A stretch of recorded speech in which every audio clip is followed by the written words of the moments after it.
Curler. Hey guys, I'm Allie and welcome back to my channel. It is the end of a month and the beginning of a new month, so it's time for me to tell you what I read last month. That's a lot of months, but just really one or two. However that works. Nah, I really am so excited that I have an excuse to wear this green lipstick, and that is honestly the only reason I am filming this video right now. Not because I feel obligated to do it, it's the green lipstick because I had a really shit day. So if you guys didn't know, I decided that March was going to be my ebook only month, and let me tell you, it was a freaking struggle. I did not realize just how hard it was gonna be. Basically, I felt very unmotivated to read because I kept forgetting about this, or I would leave it somewhere, and for some reason my Kindle stays on all the time, so it's just dead every time I went to use it. So it was a real inconvenience. It was nice to carry this to work, but half the time when I got to work it was like 2% battery left, and I was like, what am I doing wrong? I don't know. But I gotta say, this was one of the most enjoyable reading months that I've had in a long time. Like I just really enjoyed just about everything that I read. And I noticed that I read a lot faster on my ebook than I do on like an actual physical book, because I'm not sitting there worrying, well, I got this many pages left and look at this big chunk that I still have to read and this next chapter is this big. And it was just so easy with this. That was unexpected. I did find myself longing for physical books a few times, so let's go ahead and get into my stats for the month. So I ended up listening to 3 audiobooks. I tried to listen to all audiobooks that I had on my Audible, with one exception. I believe that I also read 3 graphic novels, 0 middle grade because I had no middle grade to read. I read 0 short stories. I ended up not getting around to the one that I had. I ended up reading 3 adult, I believe, and 1 young adult. I read a total of 1,464 pages. Guess this, basically I went to the Goodreads thing and saw how many physical pages like a physical book would have had. That's what I went off of. I never count my audiobooks towards this. I read a total of 10 books in March. Now that we got that out of the way, let's get into the actual things that I read.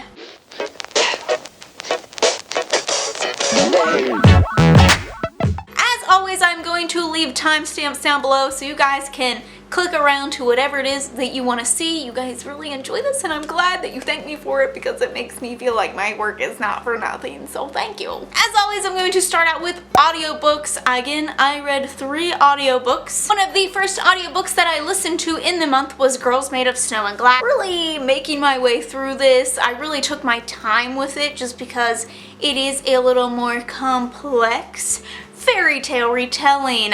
For some reason when I saw this cover I thought it was about drugs. I don't know why I thought this thing, but I did. But it's not at all. It is a Snow White retelling. It is one of the most unique retellings that I have ever heard of, have ever read. We have one woman, her father is an alchemist basically, and people fear him. She was very ill as a child, was going to die, and so he made her a heart of glass. Because she has a heart of glass, she cannot love. She has been told that she cannot have feelings, she cannot love, no one will love her. And so she goes on, and basically she ends up becoming the stepmother to the other protagonist in this story, who is a girl who is made of snow. Do you get it now? Do you get it? Do you see how clever that is? I didn't even catch one at first. That's how. Listen, there's a lot going on in this. This is what has been described as a feminist, woman empowering retelling. I definitely can see it. It is based more on what they are doing, how they are achieving what they want as people, how they are growing as women, the things that they are accomplishing. It is set more around them than anything. It is how they have different powers and how powerful they are, and it is about the strong connection that they have as well. And oh my goodness, this was so unexpectedly good. Like, it's very slow paced, so I didn't find myself really like thinking that I was enjoying it until it was like the end, and I was like, oh my god, that shit was good. I ended up giving this 4.5 out of 5 stars. Really enjoyed it. I would say if you're looking for a very unique fairy tale retelling that doesn't even seem like a fairy tale, I would go with this because it was just so good. Going along with very unique stories, the next thing that I have is Strange the Dreamer. Because this is a very complex world, I'm not too sure if an audiobook is the best way to consume this story. It was kind of hard to follow in audiobook form. It is jammed packed full of information. But let me tell you, this is by far one of the most unique stories I have ever read. This is what I call modern mythology. Laini Taylor did that. She did that. I don't even know how to describe how amazing this book is. And I mean that in that, like, she is a freaking genius when it comes to crafting this world. Laszlo Strange, and he is an orphan. He is obsessed with this faraway world, and then one day the name of this town basically disappears. He can no longer say it. He knows it exists, but people around him have forgot what it is. No one can say the name of it. It has just disappeared. Well, he goes on to become a librarian, which is very much frowned upon in the place that he is from. And there is an alchemist who is trying to figure out the magic of the gods and such. And basically what happens is people that are from this unknown town originally come and they need help finding out the secrets of this town. So he kind of sacrifices himself, basically is how it is portrayed, to go with them. And whenever he gets there, it is not at all what he expected, and there is just these gods and goddesses that we get to hear about. We get to hear both sides of what happened with this town. There was a battle. You get to see some of the, what are they called, god spawn. This was just brilliant. The characters were done so well. The story was told so well, and it is slower paced, but it is so worth it. It is one of those stories that you will not easily forget. I ended up giving this 4.5 out of 5 stars just because it took me so long to really get engaged in the story. I think that's more of my fault. Oh my goodness, I'm gonna be so out of breath. Then the last audiobook that I'm going to tell you guys about, you may have seen that I mentioned in a recent recommendations video, that is Final Girls. This is a mystery thriller unlike anything I have ever read before. This follows a woman and she is a final girl. What this means is that she survived a mass killing, serial killing, and she is the last one left. And there are 2 other women that are final girls, and this follows her. In the beginning, she is kind of living her life after the events. You don't know exactly what happened. She won't talk about it. She is in touch with one of the other final girls the other one hasn't heard from, and this other final girl suddenly is found dead. And at first it's said suicide, and she thinks that's odd, and then it's found out that she has been murdered. Well, then the other final girl shows up to her house all of a sudden, and shit just gets wild. Not only are you trying to figure out who done did the recent final girl murder, but you also are figuring out who did her murder way back when she went to a cabin with her friends. They were all killed. She was the only one alive, and you slowly get the details. She has repressed the memories, and as you get further into the story, she recalls things. And let me tell you, this just had me guessing till the end. I was suspicious of everyone. I was like, I don't trust none of you mofos. Oh my goodness, I was so absorbed in this. I listened to it within a 24-hour period. I just had to know what happened, and it was by far one of the best thrillers that I have listened to. Just thought it was really enjoyable, really unique. I gave it 5 out of 5 stars. Sippy. It didn't need to be so aggressive. Also, look how cute this mug is. This was from the bookie box and it's so cute. Thank you, Julia. Now we're gonna move on to the graphic novels. I ended up reading 3 graphic novels. One graphic novel that I read was called, I believe it's called Little Nightmares.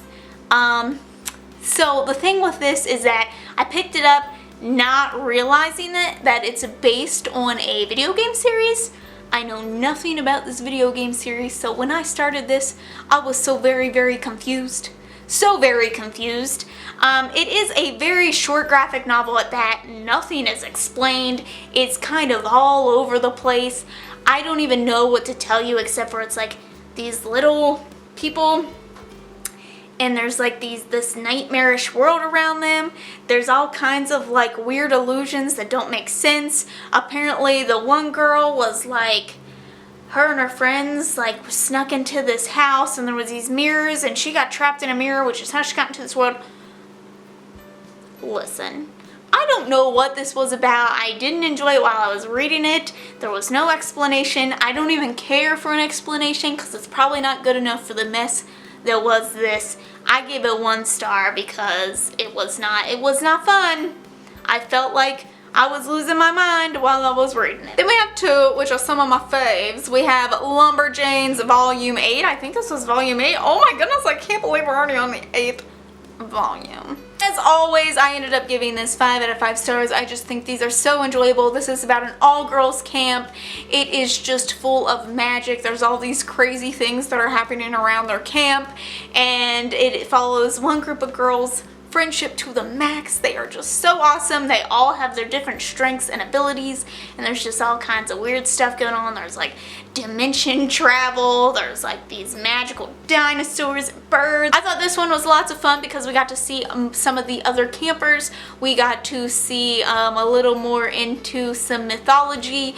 It was just lots of fun. 5 out of 5 stars. Just sped right through it. It was so good. And then the other one that I read was Backstagers Volume 2. This takes place in an all-boys school, and it follows our little theater troupe. I guess they are the Backstagers, and it kind of has a similar theme in that it is a group of guys that are best friends. They all have different strengths, and there's like these weird magical things that are happening backstage. There's like a labyrinth in behind this room, and like the rooms change around and all kinds of things happen. And this one follows when they get lost down there. And this one really talked about the magic of the theater and where it comes from and what that means. So this kind of joined both those things together. Plus, you get to see some more of the romance. Oh, it's so cute. So there's a little more romance in this one, so it was lots of fun. I gave a 5 out of 5 stars. So now we're moving on to adult. One of the adult books that I read this month was Atheists Who Kneel and Pray. I thought this was going to be a romance between an atheist and like some sort of believer. That is not what this was about at all. And the writing in this is excellent. This is basically just a romance. It follows a woman who is just traveling city to city. She never likes to settle anywhere.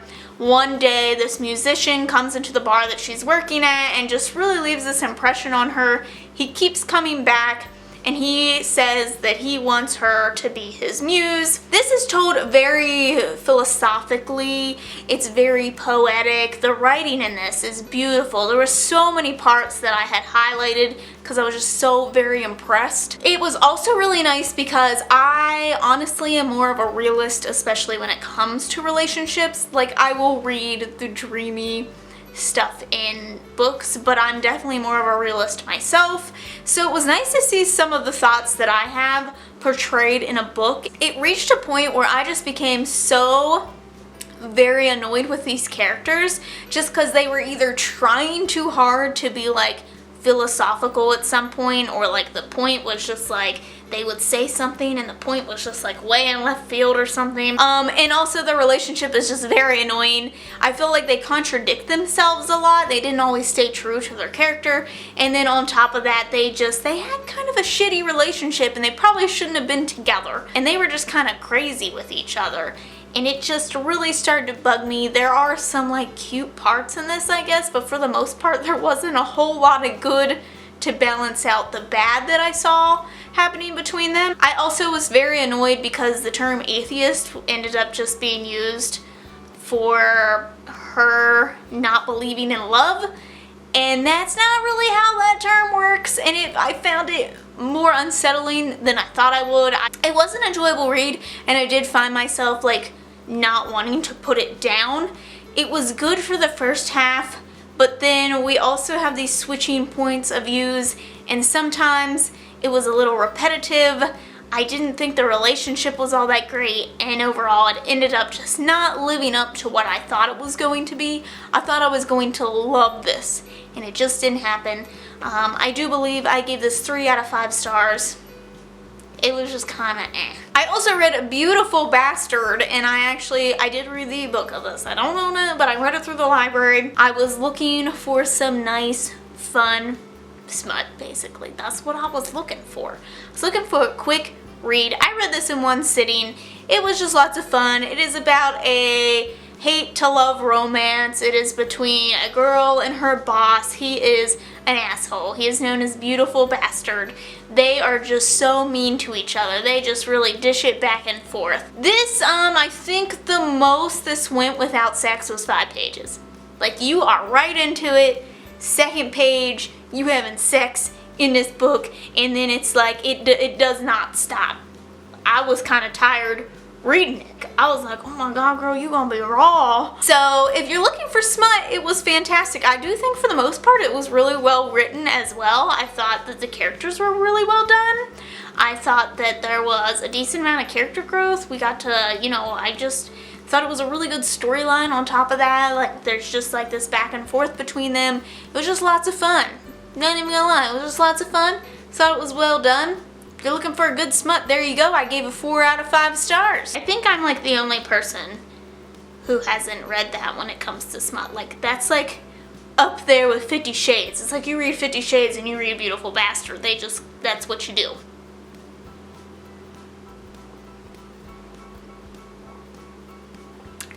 This next one I have considered as an adult. I'm not too sure what exactly it is. I think it might be listed as adult, but the writing definitely could work for young adult or even middle grade in my opinion. But that is Roses in a Forbidden Garden. I just sent this to review a long ass time ago. That's all I gotta say. It was a long ass time ago. This is a World War II love story. This is actually based on a true story. It is about the author's grandmother. It is a story about her during World War II. It is about how her and her family, they were Jewish, and the things that they went through, from being taken from their home to the ghettos, from going from the ghettos to these, they weren't quite the like full concentration camps, but it was a form of the camps. It follows the man that she falls in love with at one of these camps and his journey as well. So it does talk about some of the different camps that they go to. It talks about their journeys. It talks about the struggles that they went through. And I was just captivated by this story. I think the main reason that I really felt empathetic towards the characters is because I knew that they were real people. Other than that, I don't think that the characters were fleshed out all that well. I didn't get to see their personalities as much. It is definitely more an account of the details of what's happening around them and the feelings that they have. There's very little, I don't even think there's any dialogue in this. It does go into the details. I did feel like this was simplified enough that I didn't have to look up terms. The author did a great job at explaining things. I learned things that I didn't even realize. Like, I was amazed by some of the things. I think this focuses more on some of the other aspects that weren't just like the death camps, which is always interesting because I feel like so many books out there are written about the death camps, and it's like there were other parts that were happening as well, and it's always just so interesting to see what happened. I love the strength that her family showed.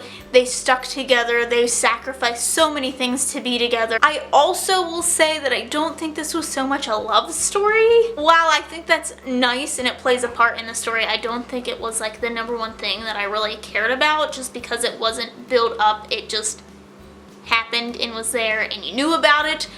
But I think this would have been better as more of like just a retelling of her life more than a love story. I still enjoyed this. Again, I learned new things.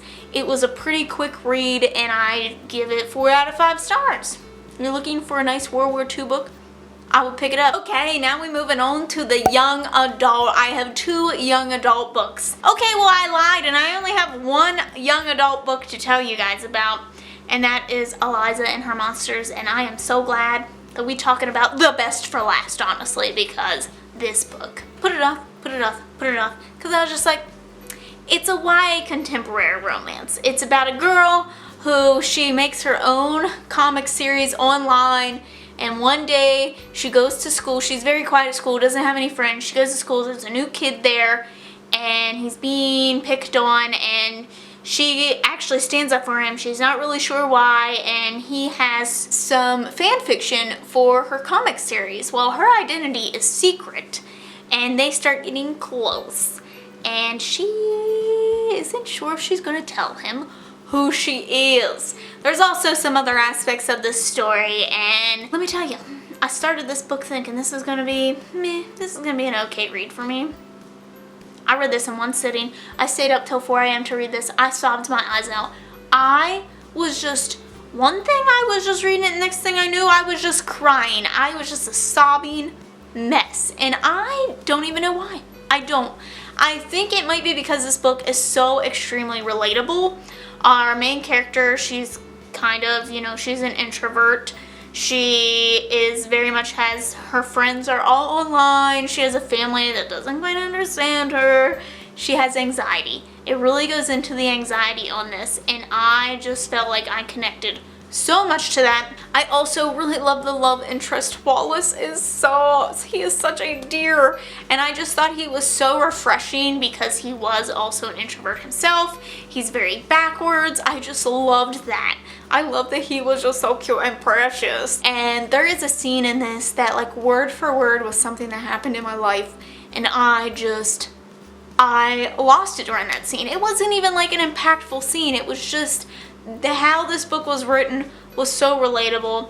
Also, there's like, in between each chapter, there's a little bit about her comic book series, and even though it's a very complex world, the author did such a good job at explaining what was happening that I felt like I knew what was going on, even though it was like in the middle of the comic book series. You get little snippets here and there that you don't have to ask exactly what the comic book series is. You just kind of know, and it is like you can picture it and you understand the hype around it, and it was great. So forget fangirl.